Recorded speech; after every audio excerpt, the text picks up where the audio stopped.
ನಮ್ಮ EPS ಪೆನ್ಷನ್ದಾರರ ಜೀವನಾಧಾರ ಮಹಾಮಂಡಳದ ಇವತ್ತು ಒಂದು ಮಾಸಿಕ ಸಭೆ ಇತ್ತು ಬೆಳಗಾವಿ ವಿಭಾಗದ್ದು.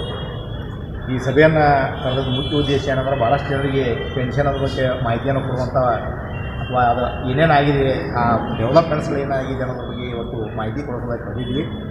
ನಮಗೆ ತಿಳಿದು ಬಂದ ಮಾಹಿತಿ ಪ್ರಕಾರ, ಅಧಿಕೃತ ಮಾಹಿತಿ ಪ್ರಕಾರ ಈಗಾಗಲೇ labour department, labour ministry, ministry of ಲೇಬರ್ದಿಂದ ಫೈನಾನ್ಸ್ ಡಿಪಾರ್ಟ್ಮೆಂಟಿಗೆ ನಮ್ಮ ಪೆನ್ಷನದ ಈ ಒಂದು ಪ್ರಪೋಸಲ್ ಹೋಗಿದೆ. ಬಟ್ ಎಷ್ಟು ಹೋಗಿದೆ ಏನು ಅನ್ನೋದ್ರ ಬಗ್ಗೆ ಇನ್ನೂ ಸರಿಯಾದ ಮಾಹಿತಿಗಳನ್ನ ಅಲ್ಲಿ ಸಿಗ್ತಾ ಇಲ್ಲ.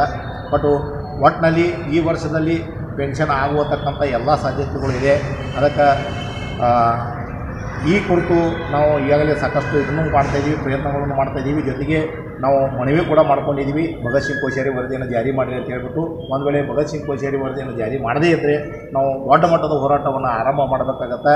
ಜೊತೆಗೆ ಜನವರಿ ಎಂಡ್ ತನಕ ಮಾಡ್ತೀನಿ ಅಂತ ಹೇಳ್ಬಿಟ್ಟು ಆಶ್ವಾಸನೆಯನ್ನು ಕೂಡ ಲೇಬರ್ ಮಿನಿಸ್ಟ್ರು ಬೊಲ್ಡಾನಾದಾಗ ಬಂದಾಗ ಒಂದು ಆಶ್ವಾಸನೆಯನ್ನು ನೀಡಿದ್ದಾರೆ. ಆ ಒಂದು ಭರವಸೆಯನ್ನು ನಾವು ಜನವರಿ ತನಕ ವೇಟ್ ಮಾಡ್ತೀವಿ.